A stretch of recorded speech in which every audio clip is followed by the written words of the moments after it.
Once upon a time, in a village called Gol, there lived two sisters who grew up under the same roof, yet their hearts harbored different sentiments. Adana, the older sister, was blessed with beauty and grace that drew the admiration of everyone in the village. Her ebony skin glowed like the setting sun, and her laughter was like the sound of the river dancing over stones. She was kind-hearted and generous, always ready to help those in need.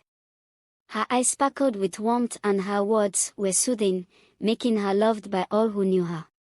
Adana had a natural talent for weaving intricate patterns into fabrics, a skill she learned from their mother. She would sit under the shade of the large baobab tree, her nimble fingers dancing over the loom, creating beautiful cloth that was sought after in the markets. Her handiwork not only brought her respect but also contributed significantly to the family's income. The villagers admired her for her hard work and dedication.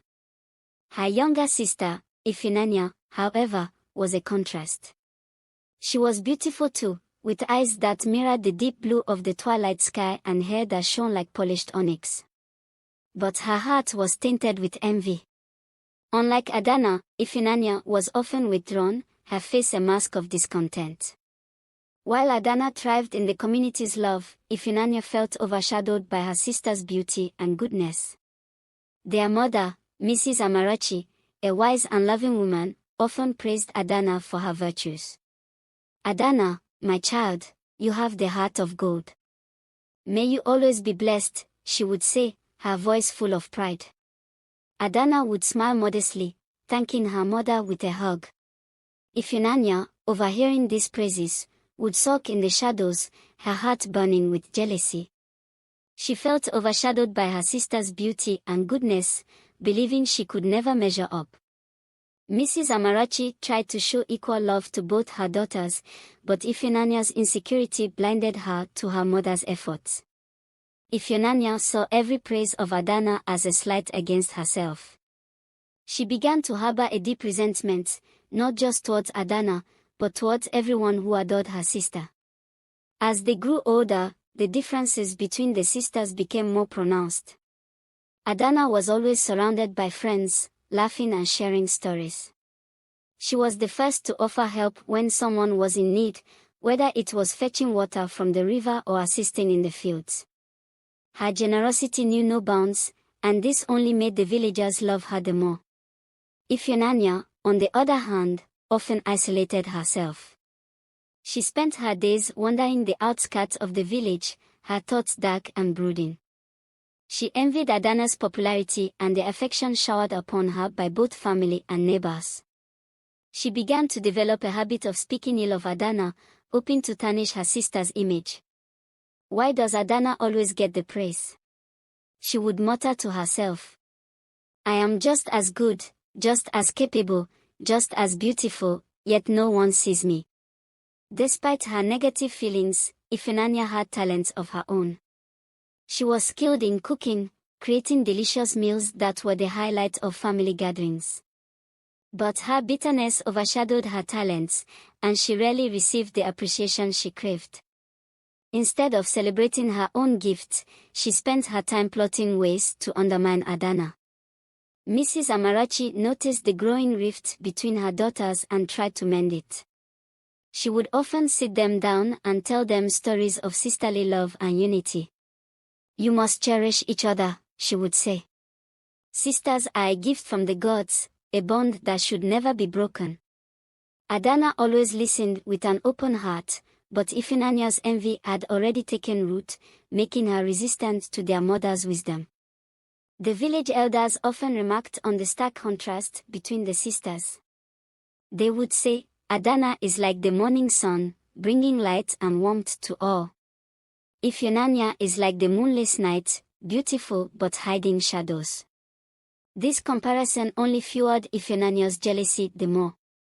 She began to despise not only Adana but also the villagers who adored her sister. Despite her bitterness, IFUNANYA couldn't deny the bond between them. There were moments when she would look at Adana with something other than envy. She would remember the times they played together as children, the laughter they shared, and the secrets they whispered under the cover of night. But these moments were quickly overshadowed by jealousy that clouded her heart. Adana remained unaware of the depth of Ifunanya's resentment. She loved her sister dearly, always believing that one day, Ifunanya would change from how she felt about her and learn from her how to love and be kind to people. Little did she know that the path Ifunanya had chosen would lead to a series of events that would forever change their lives and the lives of those around them. Mrs. Amarachi, wise and perceptive, sensed the undercurrents of tension between her daughters but hoped that time and love would heal the rift. She prayed daily for unity and peace in her family, never imagining the tragedy that lay ahead. As the years went by, the bond between the sisters became more fragile, strained by Ifunanya's unrelenting jealousy. Adana's suitors increased in number. Young men from neighboring villages came to seek her hand in marriage, drawn by her beauty, intelligence and kindness. Adana received them graciously, her heart open to the possibility of love. She would sit with Mrs. Amarachi, her mother, listening to the suitors with hope and excitement. Adana's beauty and grace were the talk of the village. Mothers would often say to their daughters, "Look at Adana. She is an example of what a true woman should be." This only made Ifunanya jealous the more. She felt invisible, overshadowed by her sister's radiant presence. Her own suitors were few and far between, and those who did come were often unimpressive. Ifunanya watched with bitterness as Adana's suitors crowded the house. She, on the other hand, had few admirers. Her jealousy turned into a simmering resentment. She began to speak ill of Adana, hoping to tarnish her image in front of their mother. "Mama, did you know that Adana was seen speaking to a stranger by the river?" "People are talking," she would lie. Mrs. Amarachi, however, was wise and saw through Ifunanya's deceit. "Ifunanya, my dear, do not let jealousy poison your heart. You are also blessed in many ways. Learn to appreciate your sister and love her as she loves you," she advised. Mama Amarachi's words were gentle yet firm, hoping to guide Ifunanya towards a path of love and acceptance. But Ifunanya's heart was already hardened. She saw Adana as the source of all her problems. In her mind, Adana's beauty and kindness were curses that overshadowed her own potential. One evening, a particularly handsome and wealthy suitor named Ikena arrived in the village. He was known for his wisdom and generosity, and his interest in Adana quickly became the talk of the village. Ikena brought with him a lot of gifts hoping to win Adana's heart. He spent time with her family, helping in the fields and sharing stories from his travels. Adana was drawn to Ikena's kindness and humility. Unlike other suitors, he did not try to impress her with grand gestures but rather showed his sincerity through his actions. They spent time together, walking by the river and talking under the stars. Adana's heart began to open to the possibility of a future with Ikena. Ifunanya, seeing the growing bond between Adana and Ikena, felt her resentment reach new heights. She could not bear the thought of her sister marrying such a wonderful man.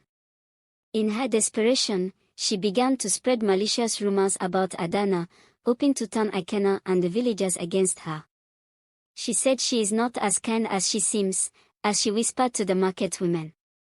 "I have seen her refuse to help the needy and speak harshly to the children."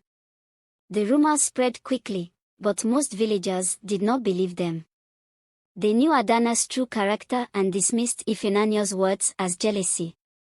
One day, as Ikena and Adana sat by the river, Ifunanya decided to confront them. She approached with a forced smile, hiding her true intentions. "Adana, Mama needs you at home," she said sweetly. Adana, always willing to help, excused herself and left with Ifunanya. Once they were out of Ikena's sight, Ifunanya's facade crumbled. "Why do you always get everything?" she spat, her eyes blazing with anger. "Why does everyone love you while I'm left with nothing?" Adana was shocked by her sister's outburst. "Ifunanya, what are you talking about? You are loved too. Mama loves you, and so do I." No, you don't understand, Ifunanya snapped. You have always had everything handed to you. The suitors, the admiration, the love. What about me? When will it be my turn? Adana reached out to touch Ifunanya's arm, but she pulled away. I never meant to take anything from you, Adana said softly. I love you, Ifunanya. We are sisters. We should be there for each other. But Ifunanya was beyond reason. She stormed away, leaving Adana standing by the river, tears streaming down her face. Adana returned home, her heart heavy with sorrow. She confided in Mrs. Amarachi, their mother, who listened patiently. Mama, what can I do? I don't want to lose my sister, Adana said, her voice trembling. Mrs. Amarachi sighed, her wise eyes filled with concern. My child, sometimes the heart can be blinded by envy. All you can do is continue to love her and show her kindness. In time, she may come to see the error of her ways. Ifunanya began to isolate herself further, spending hours alone, plotting ways to undermine Adana.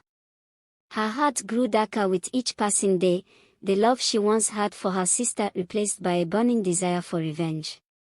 The villagers began to notice Ifunanya's change in behavior.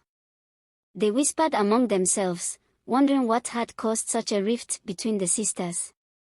But no one dared to confront Ifunanya, fearing her wrath.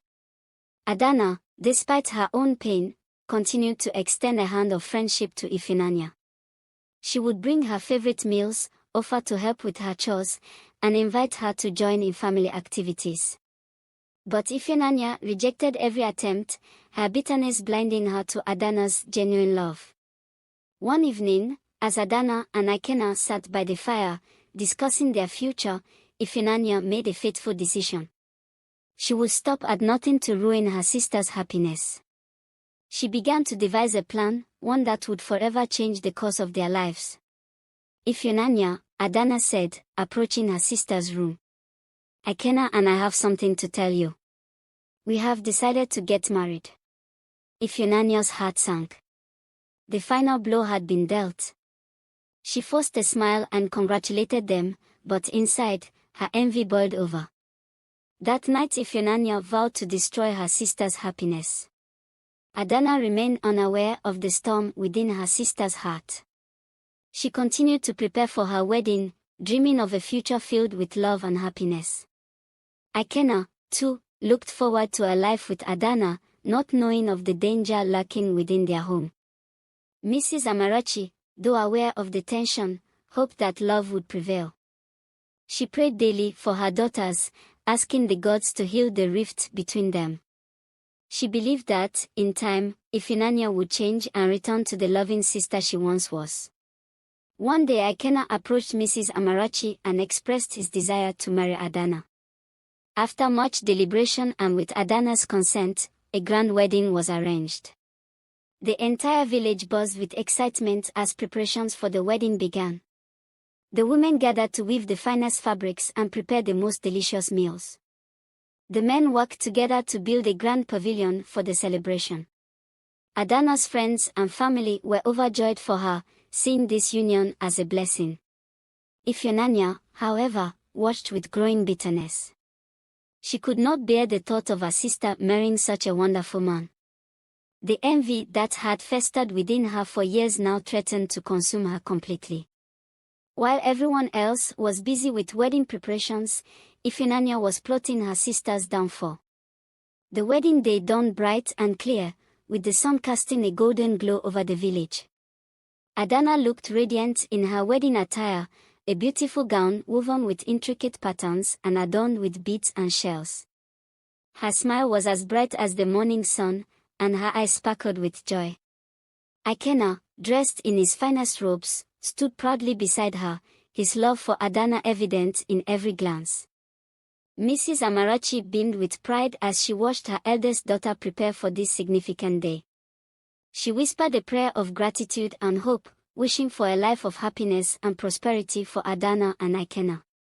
The villagers gathered, their faces with joy and anticipation, ready to witness the union of the beloved couple. The ceremony was a beautiful blend of tradition and celebration. The village elders blessed the couple, and the air was filled with the sound of drums, singing, and laughter. Adana and Ikena exchanged vows, a symbol of strength and longevity. As they stood before their family and friends, their love shone brightly. IFUNANYA could not bring herself to join in the festivities. Instead, she retreated to her room, where she brooded over her jealousy and resentment. The sound of laughter and joy outside only made her more angry and bitter. As the festivities continued, IFUNANYA's mind raced with thoughts of how to ruin her sister's happiness. She knew that acting rashly could expose her, so she decided to wait for the perfect moment to strike. The reception was a grand affair, with tables laden with food and drink. The villagers danced and sang, celebrating the union of Adana and Ikena. The couple moved through the crowd, accepting well wishes and blessings from everyone. Their happiness was palpable, a radiant aura that touched everyone around them. IFUNANYA, lurking on the around, observed everything with a twisted heart. She felt a pang of bitterness each time someone praised Adana or wished her well. She could not understand why fate had favored her sister so much while leaving her in the shadows. She vowed that she would find a way to make Adana suffer. As the celebrations drew to a close, it was time for Adana to bid farewell to her family. This was a deeply emotional moment, as she would be leaving her home to start a new life with Ikena. Mrs. Amarachi embraced her daughter, tears streaming down her face. "My child, may you be blessed with happiness and prosperity. Always remember that you have a family who loves you." Adana hugged her mother tightly. "I will always remember, Mama. Thank you for everything." She turned to IFUNANYA, her eyes filled with love and hope. "IFUNANYA, I hope we can put the past behind us and move forward as sisters. I will miss you." IFUNANYA forced a smile and hugged Adana. "I will miss you too, Adana," she said, though her heart was cold. She watched as Adana and Ikena left the village, their hands intertwined, ready to begin their new life together. IFUNANYA returned to her room, her mind consumed with dark thoughts. She could not bear the idea of Adana living a happy life while she remained in the shadows in the village. She began to plot, thinking of ways to destroy her sister's happiness. Adana and Ikena settled into their new home, a beautiful house in a neighboring village. They were welcomed with open arms by Ikena's family and neighbors. Adana quickly became loved in her new community, just as she had been in her own village. She and Ikena worked together to build a life filled with love, respect, and mutual support. IFUNANYA, meanwhile, was left behind, her heart filled with rage and envy. She could not forget the sight of Adana's radiant smile, the joy in her eyes as she walked hand in hand with Ikena. Each day that passed only deepened her resolve to bring her sister down. The villagers noticed IFUNANYA's increasing isolation and bitterness, but they could do little to help her. Mama Amarachi tried to reach out, hoping to mend the rift between her daughters, but IFUNANYA pushed her away. "You don't understand, Mama. You never have," she would say, her voice filled with venom. Months passed, and Adana's life with Ikena continued to flourish. They were blessed with a beautiful home, good health, and the love of their community. Adana often thought of IFUNANYA and hoped that she would come to visit, so they could reconcile and move forward as sisters. One day, IFUNANYA decided to visit Adana. She arrived unannounced, carrying a facade of sisterly love. Adana, ever kind and forgiving, welcomed her with open arms. "IFUNANYA, I'm so glad you came. I've missed you so much." IFUNANYA smiled, masking her true intentions. "I've missed you too, Adana. I wanted to see how you're doing and spend some time with you." She moved into their home, and for a while, things seemed peaceful. But beneath the surface, IFUNANYA's envy festered. She watched as Adana and Ikena lived a life of happiness, and her hatred grew stronger. She began to subtly undermine Adana, sowing seeds of doubt and discord. "Ikena, I heard some villagers talking about Adana," she would say, feigning concern. "They mention she has been spending a lot of time with a young man in the market. You should talk to her about it."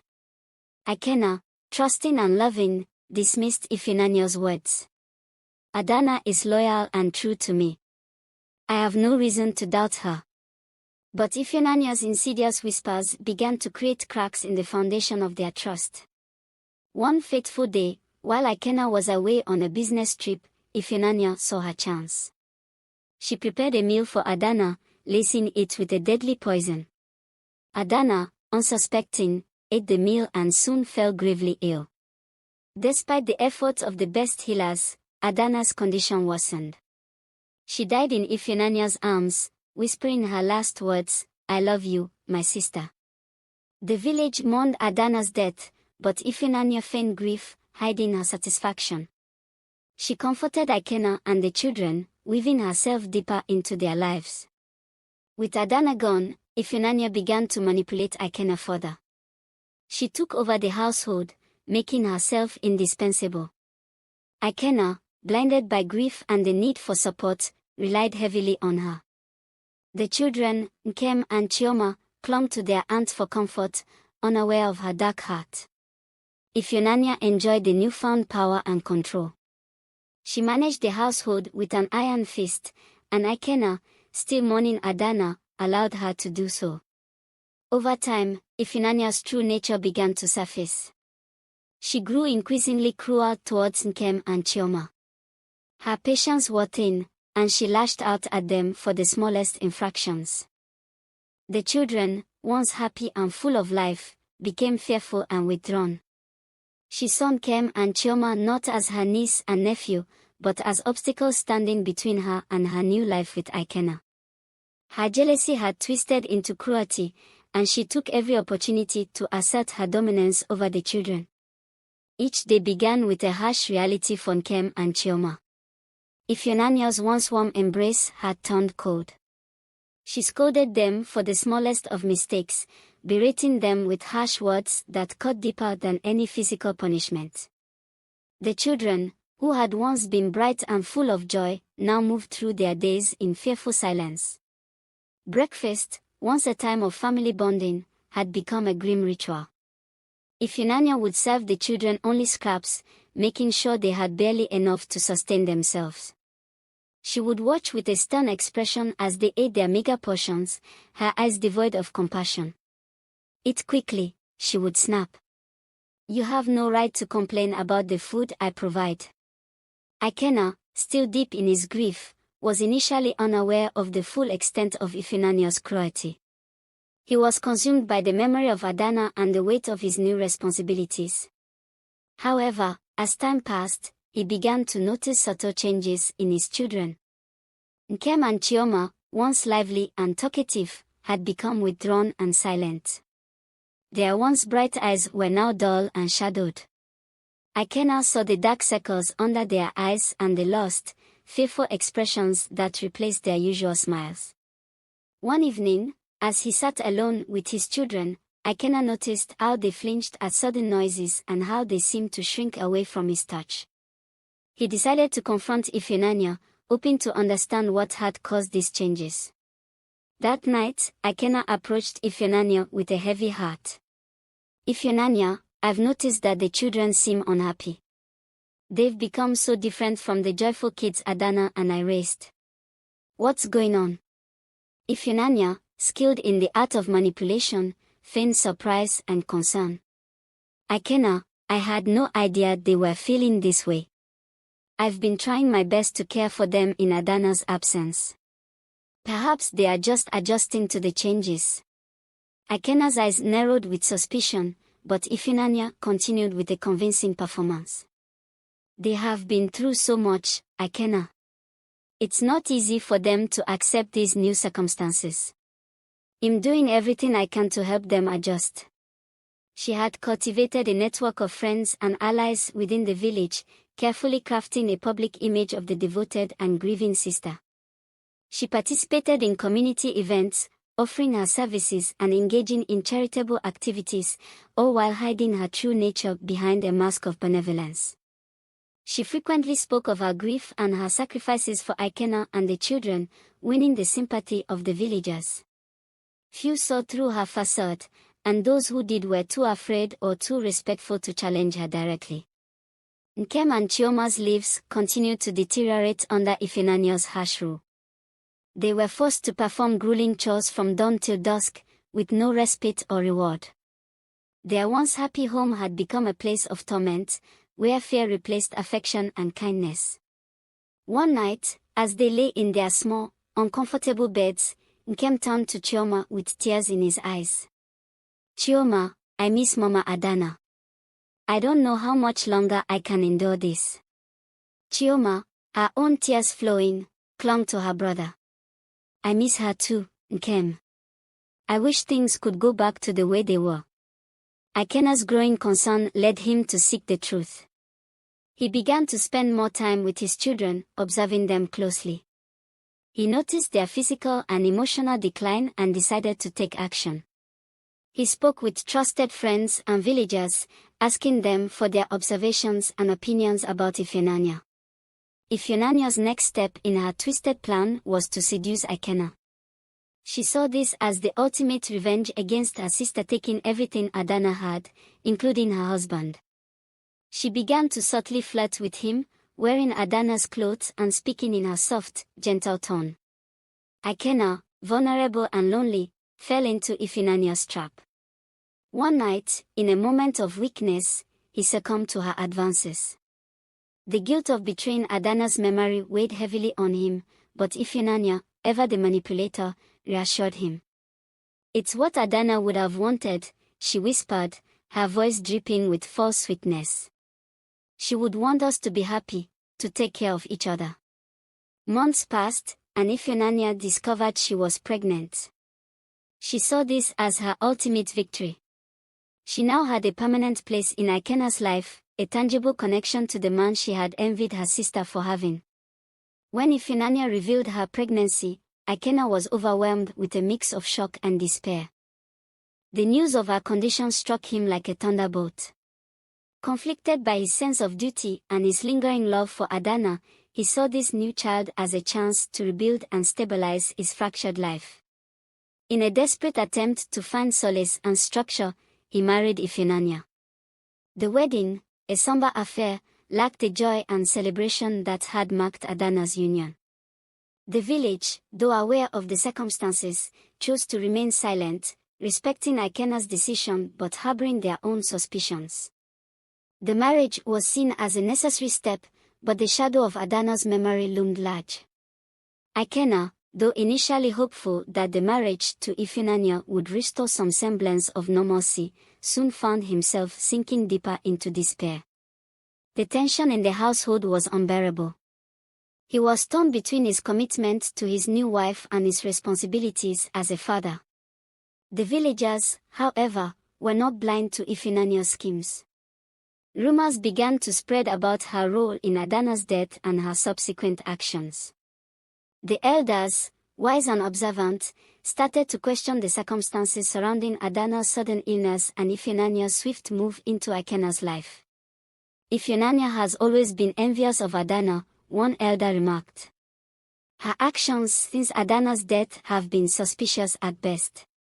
Ikena is a good man, but he is blinded by his grief," another added.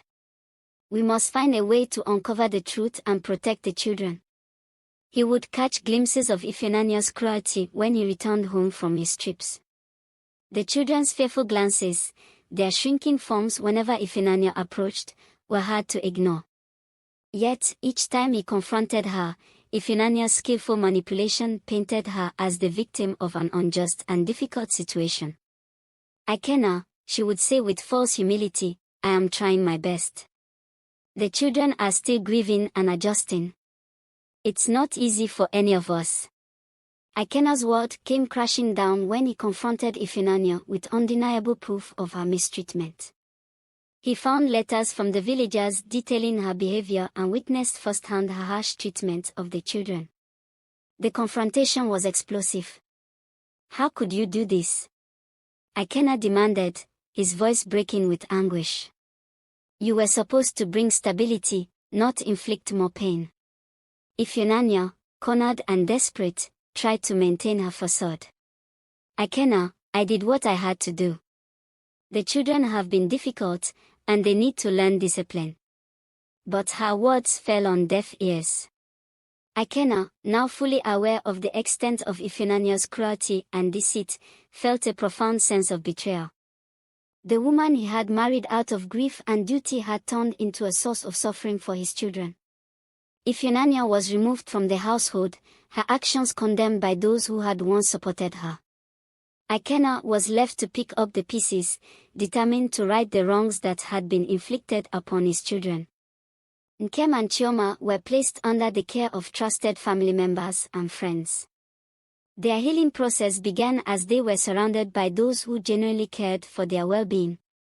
Ikena worked tirelessly to create a nurturing environment, striving to undo the damage caused by Ifunanya's reign. Ifunanya's wicked deeds had not escaped the notice of the gods. The village, once tranquil and content, had become a place of unrest and suspicion. The elders, deeply troubled by the recent turn of events, began to question the true nature of Adana's untimely death. Their hearts were heavy with the knowledge that something sinister might have transpired. The village elders, guided by their deep respect for tradition and the unseen forces that govern their lives, decided to consult the oracle. They journeyed to the sacred grove, where the oracle, a revered figure with a deep connection to the spiritual world, resided. Under the ancient baobab tree, the elders presented their concerns. Great oracle, they implored, we seek your wisdom. We believe that the death of our beloved Adana was not of natural cause. Reveal to us the truth. The oracle, draped in garments of mystical symbols, entered a trance. The air grew thick with the scent of incense and the murmurs of ancient chants. The oracle's voice, trembling yet authoritative, spoke of the spirit's displeasure and revealed the truth of Adana's death. The spirits have spoken. It is clear that Adana was poisoned by one who envied her light. The wickedness of the one who sought to claim her place has been laid bare. Armed with this revelation, the elders returned to the village, determined to confront Ifunanya. The atmosphere was tense as the villagers gathered, their faces a mix of curiosity and apprehension. Ifunanya, having grown accustomed to her position of authority, met the confrontation with defiance. The chief elder addressed her sternly. Ifunanya, the oracle has spoken, and the spirits are restless. It is said that you are responsible for the death of your sister Adana. How do you respond to these grave accusations? Ifunanya, her heart pounding, tried to maintain her composure. These are baseless accusations, she declared. I have done nothing wrong. The grief of my sister's death has caused people to speak ill of me. But her arrogance and denial were no match for the overwhelming evidence presented by the oracle's revelation. The villagers, having witnessed the change in Ifunanya's behavior and the suffering of the children, were no longer swayed by her deceitful words.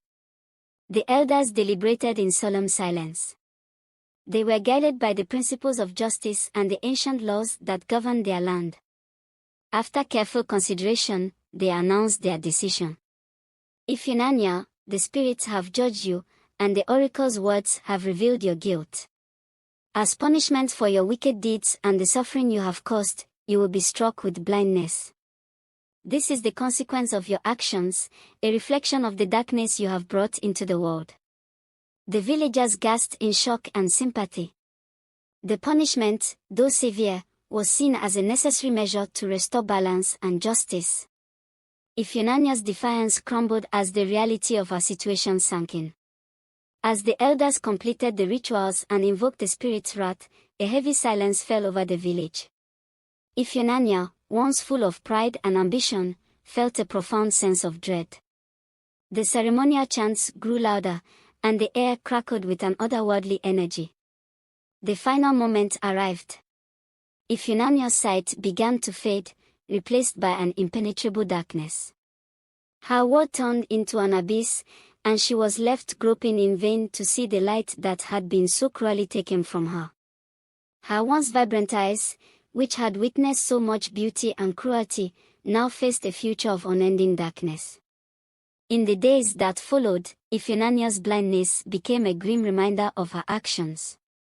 The villagers, once wary of her, now regarded her with a mixture of pity and scorn. She was left to wander in the confines of her home, her mind consumed by the consequences of her cruelty. Ikena's efforts to rebuild his family bore fruit as Nkem and Chioma began to recover. Their laughter and joy, though initially fragile, returned as they were enveloped in the love and care they had been denied. Ikena worked to honor Adana's memory by ensuring that her values of kindness and compassion were instilled in his children. Nkem and Chioma, now under the care of loving guardians, began to rebuild their lives.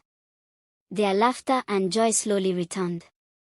Ikena worked tirelessly to honor Adana's memory, ensuring that her values of love and compassion continued to guide his family. Nkem and Chioma's healing was gradual but profound. They found solace in the values that Adana had embodied: love, kindness, and forgiveness. Their upbringing, though marked by early hardship, was infused with the spirit of their mother's teachings. They learned to embrace the strength that comes from overcoming adversity and to cherish the bonds of family and community. The story of Adana and IFUNANYA served as a timeless reminder of the power of goodness and the importance of holding fast to one's principles in the face of adversity.